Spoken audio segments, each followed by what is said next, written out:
Olá, estamos em mais um encontro do Learning About Back4App e agora nós vamos para a próxima etapa, que é criando o database no Back4App. Criar o database no Back4App é muito simples, então eu já deixei todas as telas aqui para ser bem rápido para adiantar para vocês, porque o passo a passo no site é simples e vocês vão fazendo e acompanhando aqui. Então, nós vamos criar tabelas, criar as colunas e fazer alguns exemplos de edição. Tudo via imagem aqui, depois eu vou lá no database já criado. Bom, é só acessar esse site e seguir o passo a passo de cadastro, caso você não tenha uma conta, vai realizar a autenticação via telefone, essas coisas, pedir alguns dados e tudo mais. Bom, você depois de autenticado, vai cair nessa tela aqui. Back4app.com e você vai clicar em New App. Esse novo aplicativo ele vai preparar o ambiente para você desenvolver o seu back-end, com banco de dados, Cloud Functions e host e tudo mais. Bom, aí você vai colocar exatamente esse nome aqui, ó, Learning About Back4App 2. Por quê? Eu já desenvolvi o 1, então a gente vai desenvolver passo a passo o 2. Que é a cópia do meu primeiro, porque a partir daí a gente vai fazer algumas conferências em todos os vídeos, ok? Nessa tela você pode optar pelo PostgreSQL ou pelo MongoDB. Na verdade não vai fazer muita diferença, porque nós vamos estar trabalhando com um ORM e ele apenas armazena os dados. Então não faz diferença você escolher os dois. Logicamente pode fazer alguma diferença, algum contexto, mas a gente não vai tratar desse contexto aqui não. A gente vai utilizar o MongoDB, que era o nativo padrão de início dele, e depois pode fazer alguns testes com MySQL também. Bom, clicar em Create, ele vai preparar o ambiente, vai criar toda a estrutura e tal. Aí nós vamos começar a criar as tabelas. Depois que ele prepara esse ambiente, ele abre essa tela aqui, ó, que é exatamente a tela que eu tenho ali. Nessa tela aqui, você vai clicar em Create Class, que é uma tabela. A partir daí você vai criando todas as tabelas necessárias. O Back4App tem uma nomenclatura um pouco diferente. Ele chama de class, uma tabela, objeto, como se fosse uma linha, e os campos de atributos. Então eu tenho aqui 0 objetos dessa class, no caso o user que a gente não vai utilizar, eu posso criar aqui linhas e colunas. Então, para criar a primeira tabela, conforme a gente já viu, a gente clica aqui em Create Class.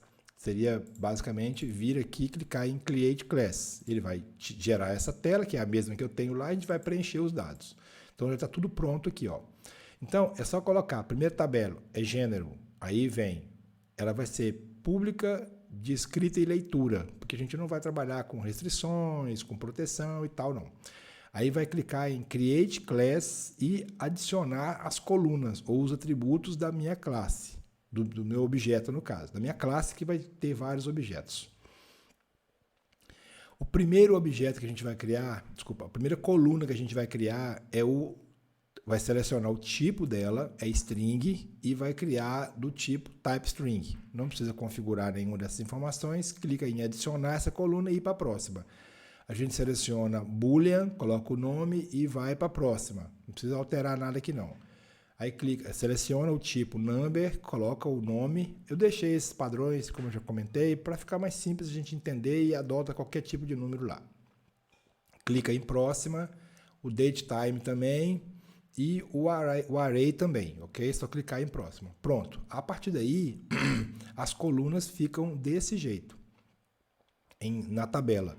Essa forma de visualizar aqui, ó, a gente pode clicar aqui, ó. Deixa eu deixar a tabela de gênero selecionada. A gente clica aqui, ó. A gente pode movimentar e comentar sobre os campos. Depois eu falo sobre isso. Pronto, já está pronta essa tabela.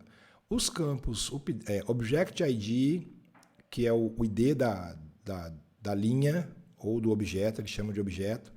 O update, o create e o ACL o update e create são campos de data hora e o ACL é para fazer restrições de acesso àquela tabela. A gente não vai trabalhar com essa parte aqui agora não. Aí vem a tabela autor. A tabela autor, ela tem os mesmos campos padrões, que é o string, boolean, number, type, data time e o array, e eu vou acrescentar um ponteiro. Esse ponteiro é do tipo pointer, vai apontar para gênero que eu já criei e vou chamar type pointer gênero, ou seja, eu estou apontando para o gênero, ok?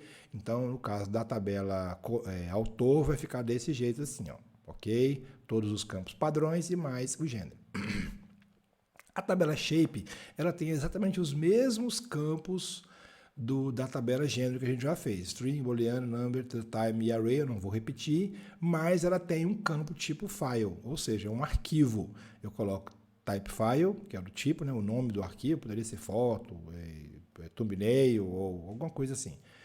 Não precisa enviar nada, não precisa colocar como requerido e vamos para a próxima. E tem o campo do tipo object. Esse campo do tipo object, ele é um JSON, como eu já falei. Então, o nome dele é type object, não precisa configurar nada e pode finalizar aqui. Então, os campos do shape vão ser esses. A gente vai trabalhar com esses campos depois, ok? Agora, a tabela publisher, ou seja, a editora, tem os mesmos campos, string, booleano, número, datatype e array, só que ela tem um campo ponteiro apontando para o shape. Então, ó, qual que é o tipo do campo? É pointer. Qual que é apontando para qual tabela? É shape. Qual o nome do campo? É o type, pointer, shape, ok? E finaliza. No final, a tabela vai ficar desse jeito, a tabela publisher, apontando para shape. Agora, a book, ela tem os mesmos campos de string, booleano, number, datatype e array, só que ela tem dois campos agora, que é o type publisher, que é um ponteiro para publisher, e tem o type relation autor, que é do tipo relation, que é uma relação de muitos para muitos, para a tabela autor, que vai chamar type relation autor. Então, todos os campos da tabela book vão ser esse aí, ok? No final, o database vai estar desse jeito. No caso aí vai ser gênero, autor, shape e publisher, e o book apontando para autor e publisher, ok? Dessa forma. Esse database, ele já foi criado aqui. Eu já fiz toda essa etapa. Como ela na imagem é bem mais simples, é bem mais fácil de vocês seguirem, ela vai ficar... Eu vou deixar só as imagens. Eu não vou fazer passo a passo aqui para não cansar vocês. Basta seguir as imagens e produzir exatamente. Então, eu vou ter todas as tabelas aqui, ok? Deixa eu ver se eu me esqueci de mais alguma coisa. Não, é só isso mesmo, ok? Então, nós já vencemos essa etapa de criar o database e organizar todas as tabelas, para depois a gente começar a fazer a conexão com o banco e os dados e a criação dos dados, ok? Muito obrigado. Nós paramos nessa etapa aqui, de criar o database no Back4App. Então, ele está criado aqui, está tudo certinho, ok? Obrigado.